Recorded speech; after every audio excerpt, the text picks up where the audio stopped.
नमस्कार दोस्तों, स्वागत है आपका वनडे एग्जाम सेंटर में।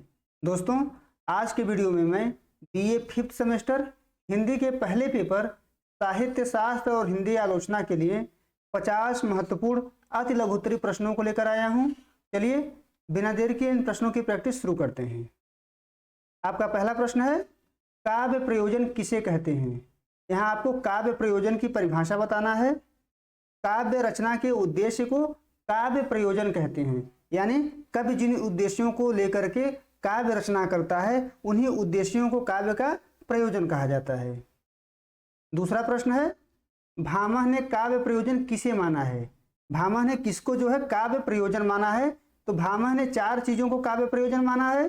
पहला है चतुर्वर्ग फल प्राप्ति, दूसरा है कीर्ति, तीसरा है प्रीति और चौथा है सकल कला ज्ञान। चतुर्वर्ग फल प्राप्ति में दोस्तों धर्म, अर्थ, काम और मोक्ष आते हैं। ये चारों जो पुरुषार्थ हैं इनको जो है चतुर्वर्ग फल प्राप्ति कहते हैं। इसके अलावा कीर्ति, प्रीति और सकल कला ज्ञान को भामह ने कविता का उद्देश्य माना है या कविता का प्रयोजन माना है। तीसरा प्रश्न है, आचार्य मम्मट के अनुसार किन्हीं 3 काव्य प्रयोजनों के नाम लिखिए। यहाँ मम्मट के अनुसार 3 काव्य प्रयोजनों के नाम लिखने हैं। मम्मट ने काव्य प्रयोजनों की संख्या टोटल 6 मानी है। यहाँ पे आपको केवल 3 लिखना है। पहला है यश प्राप्ति, यानी कविता लिखने से यश मिलता है। वित्तीय लाभ, यानी धन का लाभ होता है। और लोक व्यवहार में वृद्धि होती है। ये मम्मट के अनुसार 3 काव्य प्रयोजन हो गए। इन 3 के अलावा जो इन्होंने माना है अमंगल का नाश, श्रद्धा पर निवृत्ति और कांता सम्मति उपदेश, यही 6 जो है मम्मट के अनुसार काव्य प्रयोजन है। मम्मट दोस्तों 11वीं शताब्दी के आचार्य हैं, यानी इनका समय जो है 11वीं शताब्दी का है और एक कश्मीर के रहने वाले थे। चौथा प्रश्न है, काव्य हेतु किसे कहते हैं।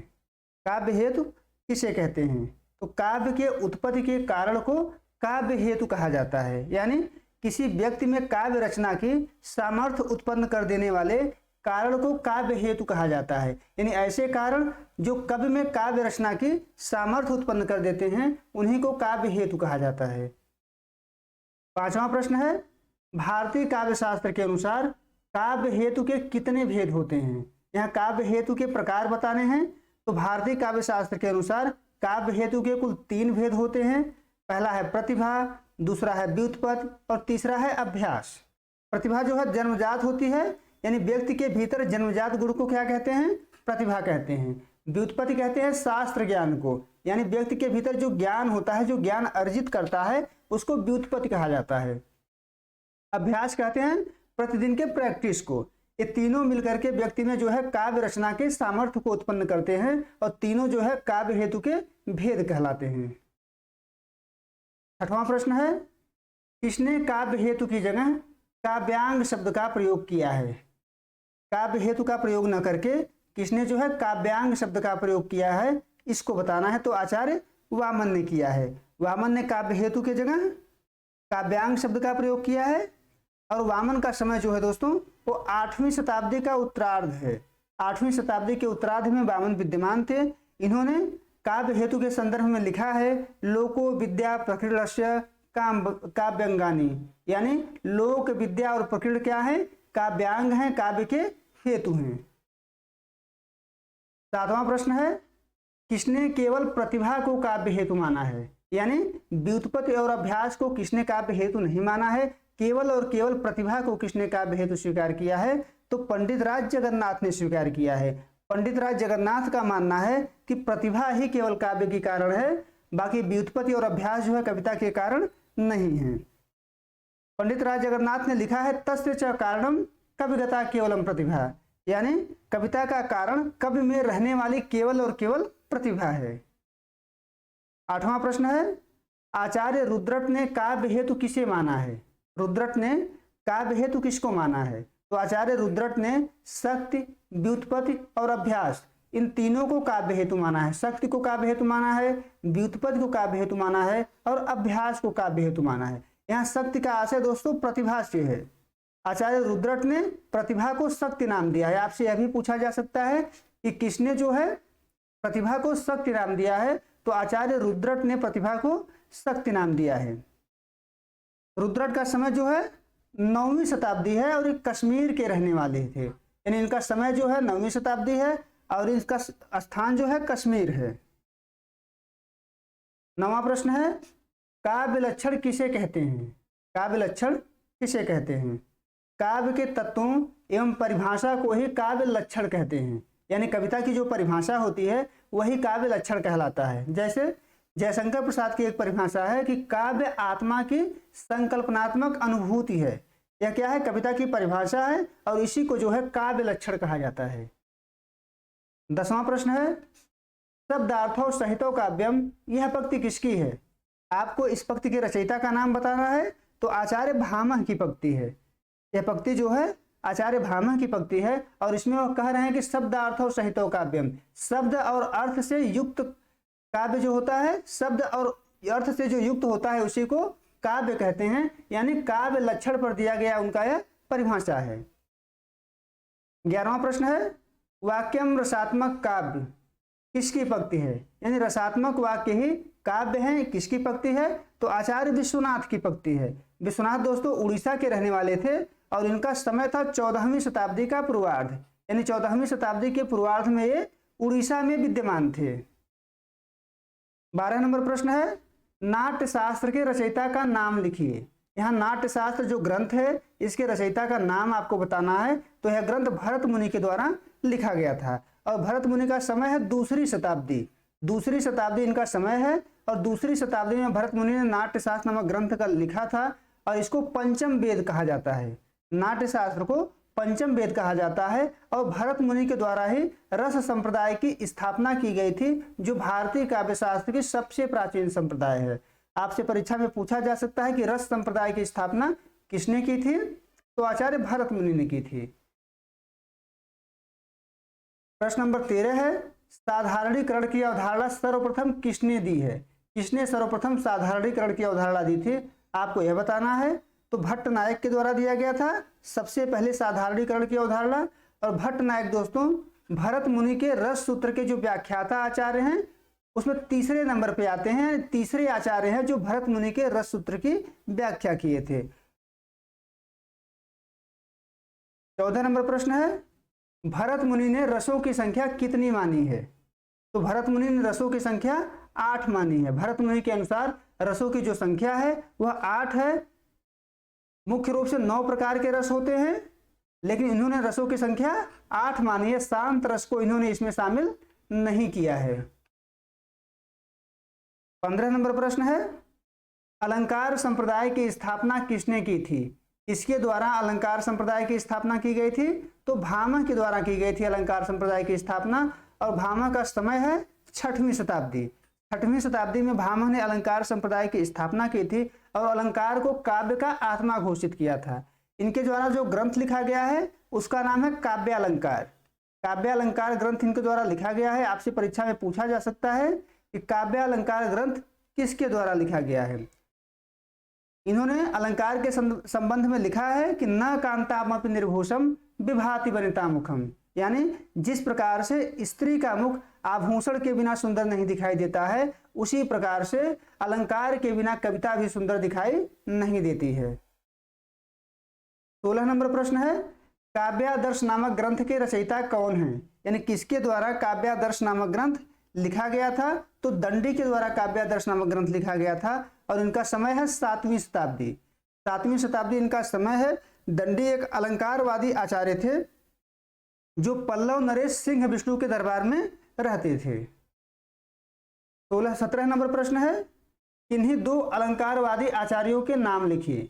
यहाँ अलंकार सिद्धांत से संबंधित 2 आचार्यों के नाम आपको यहाँ पर लिखने हैं। तो पहला नाम हो गया भामह, जिन्होंने अलंकार संप्रदाय की स्थापना की थी, और दूसरा नाम हो गया दंडी। दोनों के बारे में हम लोग पीछे विस्तार से देख चुके हैं। 18 नंबर प्रश्न है, रीति संप्रदाय के प्रवर्तक का नाम लिखिए। यहाँ रीति संप्रदाय किसके द्वारा स्थापित की गई थी उसका नाम बताना है। तो आचार्य वामन के द्वारा रीति संप्रदाय की स्थापना की गई थी। आचार्य वामन का समय था दोस्तों 8वीं शताब्दी।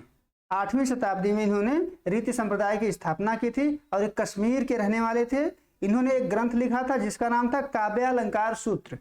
काव्यालंकार सूत्र की रचना आचार्य वामन के द्वारा ही की गई थी और रीति के बारे में इन्होंने लिखा है विशिष्ट पद रचना रीति, यानी विशिष्ट प्रकार के पद रचना को ही रीति कहा जाता है। 19 नंबर प्रश्न है काव्य प्रकाश के रचयिता कौन है? किसके द्वारा काव्य प्रकाश की रचना की गई है? तो आचार्य मम्मट के द्वारा काव्य प्रकाश नामक ग्रंथ की रचना की गई थी। मम्मट का समय था 11वीं शताब्दी और इनका जो ग्रंथ काव्य प्रकाश है ये 10 उल्लास में विभाजित है। 10 उल्लास का मतलब है दोस्तों 10 अध्याय। यहाँ अध्याय न लिख करके उल्लास लिखा गया है। 20 नंबर प्रश्न है रीति कितने प्रकार की होती है? रीति जो है कितने प्रकार की होती है? तो 3 प्रकार की रीति होती है। पहला है वैदर्भी रीति जो विदर्भ प्रदेश में पाई जाती है और इसमें सभी प्रकार के गुण जो है निहित होते हैं। दूसरा है गौड़ी रीति जो गौड़ यानी बंगाल के प्रदेश में पाई जाती थी, इसमें ओज और कांति जैसे गुण निहित होते हैं।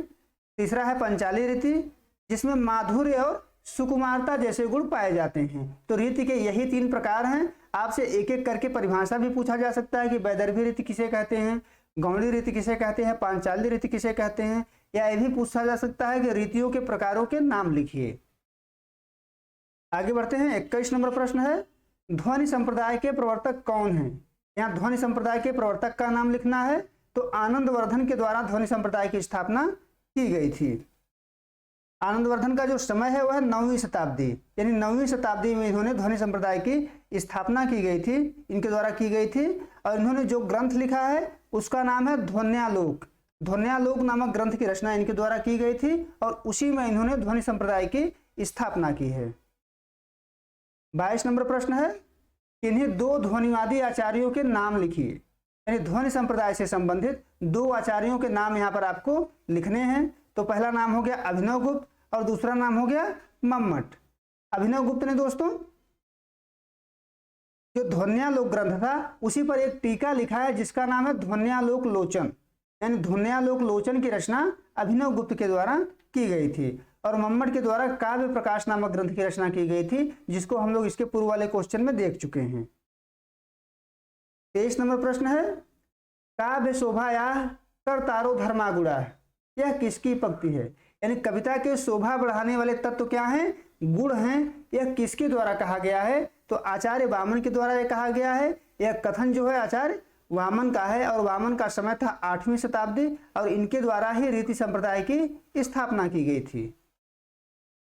24 नंबर प्रश्न है वक्रोक्ति संप्रदाय के प्रवर्तक का नाम लिखिए। यानी किसके द्वारा वक्रोक्ति संप्रदाय की स्थापना की गई थी आपको यहाँ पर बताना है। तो आचार्य कुंतक के द्वारा की गई थी और कुंतक का समय है 10वीं शताब्दी। 10वीं शताब्दी में कुंतक विद्यमान थे और इनके द्वारा वक्रोक्ति संप्रदाय की स्थापना की गई थी। इनके द्वारा जिस ग्रंथ को लिखा गया है उसका नाम है वक्रोक्ति काव्य जीवितम। वक्रोक्ति काव्य जीवितम। 25 नंबर प्रश्न है काव्यालंकार सार संग्रह किसकी रचना है? यानी किसके द्वारा काव्यालंकार सार संग्रह नामक ग्रंथ लिखी गई है? तो आचार्य उद्भट के द्वारा लिखी गई है। इसके रचयिता का नाम है उद्भट और उद्भट का समय है 8वीं शताब्दी। 8वीं शताब्दी में ये विद्यमान थे और ये अलंकारवादी आचार्य हैं। यानी इनका मानना है काव्य की आत्मा क्या है? अलंकार है। 26 नंबर प्रश्न है साहित्य दर्पण के रचयिता का नाम लिखिए। यानी साहित्य दर्पण जो ग्रंथ है किसके द्वारा लिखा गया था? तो आचार्य विश्वनाथ के द्वारा लिखा गया था और विश्वनाथ का समय है 14वीं शताब्दी और ये उड़ीसा के रहने वाले थे। 27 नंबर प्रश्न है औचित्य संप्रदाय के प्रवर्तक कौन है? यानी किसके द्वारा औचित्य संप्रदाय की स्थापना की गई थी? तो आचार्य क्षेमेंद्र के द्वारा औचित्य संप्रदाय की स्थापना की गई थी और इनका समय है 11वीं शताब्दी। 11वीं शताब्दी में कश्मीर में विद्यमान थे, यानी कश्मीर के रहने वाले थे और इनके द्वारा जिस ग्रंथ की रचना की गई है उसका नाम है औचित्य विचार चर्चा। यानी क्षेमेंद्र के द्वारा औचित्य विचार चर्चा नामक ग्रंथ की रचना की गई है। 28 नंबर प्रश्न है चंद्रालोक के रचयिता का नाम लिखिए। यानी चंद्रालोक किसके द्वारा लिखा गया ग्रंथ है आपको बताना है। तो जयदेव के द्वारा लिखा गया ग्रंथ है चंद्रालोक और जयदेव जो है 13वीं शताब्दी में विद्यमान थे और इनका स्थान था मिथिला। यानी बिहार में जो मिथिला प्रदेश है वहां पर जयदेव विद्यमान थे 13वीं शताब्दी में। 29 नंबर प्रश्न है सौंदर्यम अलंकार है किसकी पत्ती है? यानी सौंदर्य ही क्या है? अलंकार है। यह किसके द्वारा कहा गया है? तो आचार्य वामन के द्वारा कहा गया है और हम पहले देख चुके हैं वामन का समय क्या है, 8वीं शताब्दी है और इनके द्वारा ही रीति संप्रदाय की स्थापना की गई थी। 30 नंबर प्रश्न है, ध्वनि के मुख्यतः कितने भेद होते हैं। यहाँ ध्वनि का प्रकार पूछा गया है। तो ध्वनि के मुख्यतः दोस्तों 3 भेद होते हैं। पहला है वस्तु ध्वनि। वस्तु का आशय यहाँ बात से है, यानी जब एक बात से दूसरी बात की व्यंजना होती है तो वहां पर वस्तु ध्वनि आता है। दूसरा है अलंकार ध्वनि, यानी जहां व्यंग्यार्थ जो होता है अलंकार से आता है तो वहां अलंकार ध्वनि होता है। तीसरा है रस ध्वनि, जहां जो है व्यंग्यार्थ रस के माध्यम से आता है वहां पर रस ध्वनि होता है। आपको इन तीनों प्रकारों को याद रखना है। 31 नंबर प्रश्न है, रस सूत्र के व्याख्याता आचार्यों के नाम लिखिए। यानी भरत मुनि का जो रस सूत्र था, विभावानुभाव व्यभिचारी संयोगाद रस निष्पत्ति, उसकी व्याख्या किसके किसके द्वारा की गई थी उसका नाम यहाँ पर आपको लिखना है। तो 4 आचार्य हैं जिनके द्वारा व्याख्या की गई थी। पहला नाम है भट्ट लुल्लट, दूसरा श्री शंकुक, तीसरा भट्ट नायक और चौथा है अभिनव गुप्त। इन चारों का नाम आपको याद रखना है। आपसे ये भी पूछा जा सकता है कि भरत मुनि के रस सूत्र के पहले व्याख्याता कौन है। तो भट्ट लुल्लट जो है इसके पहले व्याख्याता हैं। आपको क्रम ध्यान में रखना है। 32 नंबर प्रश्न है, संचारी भावों की संख्या कितनी है। तो संचारी भावों की संख्या है 33। संचारी भाव दोस्तों ये भाव होते हैं जो स्थायी भाव के साथ उद्बुद्ध होते हैं और उसके समाप्त होते ही समाप्त हो जाते हैं। यानी ये अस्थायी भाव होते हैं, कुछ क्षण के लिए पैदा होते हैं और धीरे से वे समाप्त हो जाते हैं। 33 नंबर प्रश्न है, काव्य दोष किसे कहते हैं। जिन तत्वों की उपस्थिति से काव्य सौंदर्य की हानि होती है तथा रसास्वादन में बाधा उत्पन्न होती है उसे काव्य दोष कहते हैं। यानी कविता में ऐसे तत्व जिनकी उपस्थिति से कविता में सौंदर्य पर नकारात्मक प्रभाव पड़ता है और रस के आस्वादन में बाधा उत्पन्न होती है उसको काव्य दोष कहा जाता है।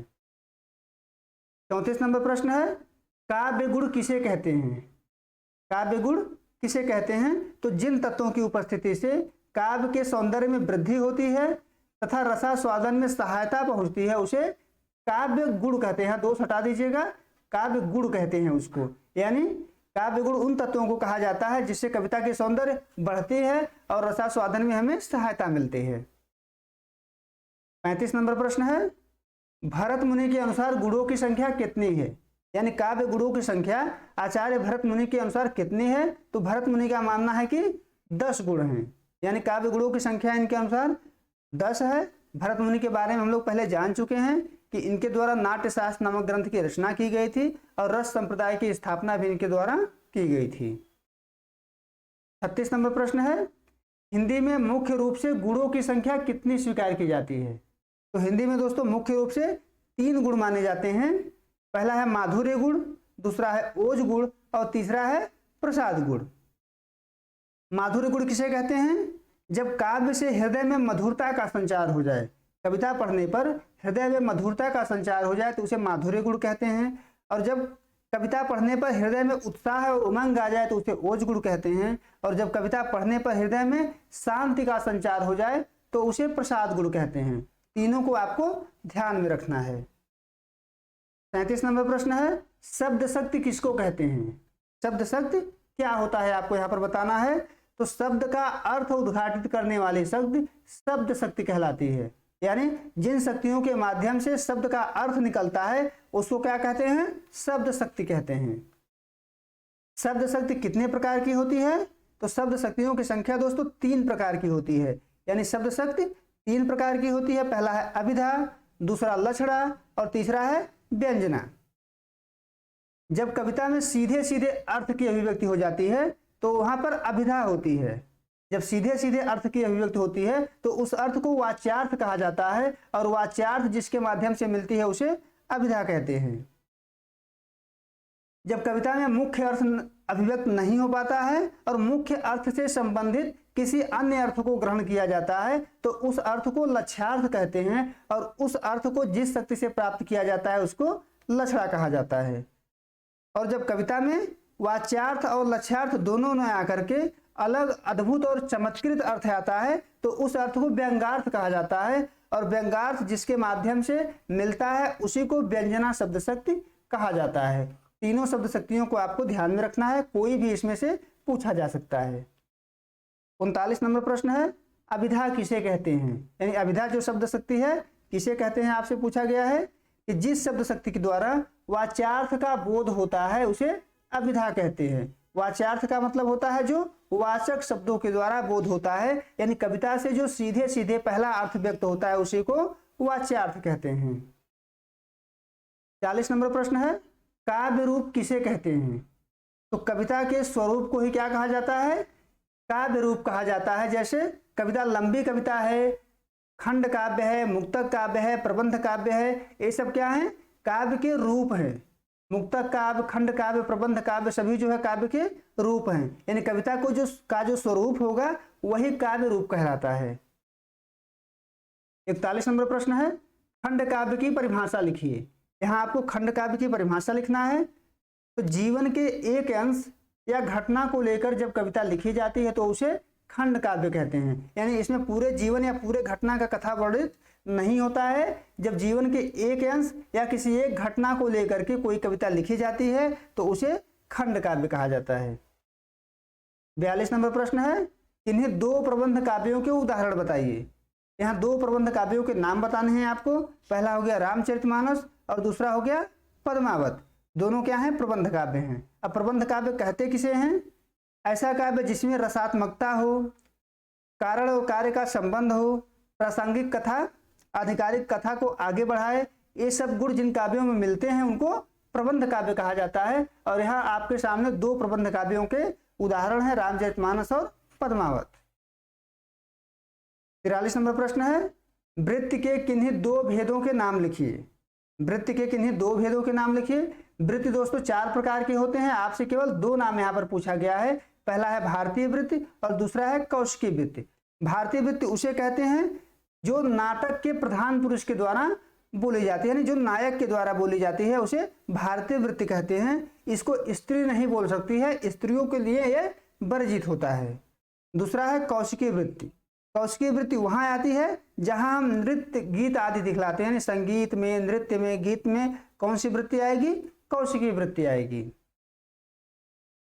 आगे बढ़ते हैं। 44 नंबर प्रश्न है, नायिका मुख्यतः कितने प्रकार की होती है? जो नायिका होती है वो कितने प्रकार की होती है? तो नायिका मुख्यतः दोस्तों 3 प्रकार की होती हैं। पहला है स्वकीया, दूसरा है परकीया और तीसरा है सामान्य नायिका। स्वकीया उसे कहते हैं, स्वकीय नायिका जो नायक की पत्नी होती है, यानी नायक की पत्नी स्वकीय नायिका होती है। जो नायक की पत्नी नहीं होती है उसे परकीय नायिका कहते हैं। और सामान्य नायिका उसे कहते हैं जो वेश्या या गणिका होती है, उसे सामान्य नायिका कहा जाता है। 45 नंबर प्रश्न है, सर्वोत्तम नायक कौन होता है? सर्वोत्तम नायक कौन होता है?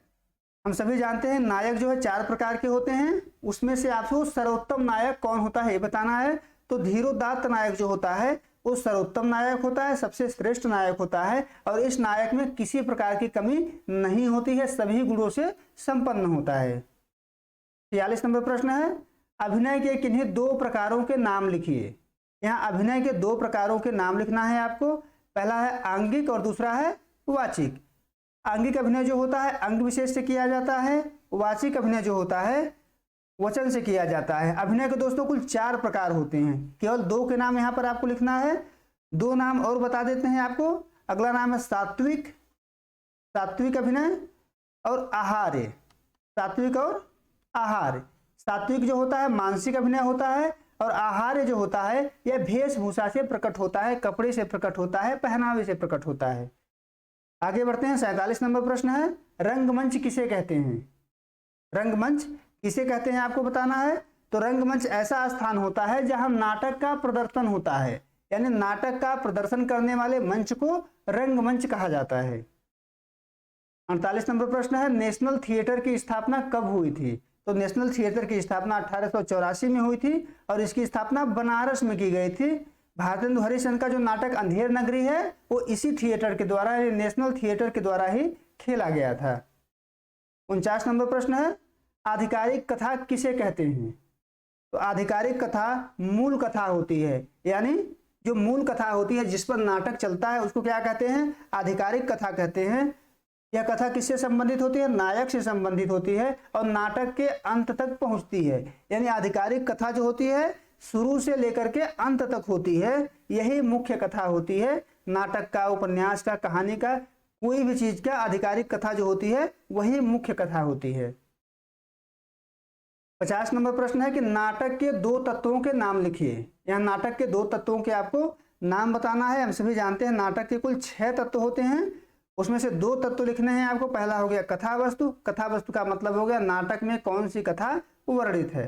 दूसरा है संवाद योजना, यानी कथोपकथन कहते हैं जिसे पात्र आपस में बात करते हैं। इसके अलावा जो 4 तत्व हैं आपके, पात्र एवं चरित्र चित्रण, देश काल एवं वातावरण, भाषा शैली, और छठवां है उद्देश्य। उम्मीद है दोस्तों आपको वीडियो पसंद आया होगा। आप हमारे चैनल को सब्सक्राइब करिए, वीडियो को लाइक करिए, शेयर करिए। बहुत बहुत धन्यवाद।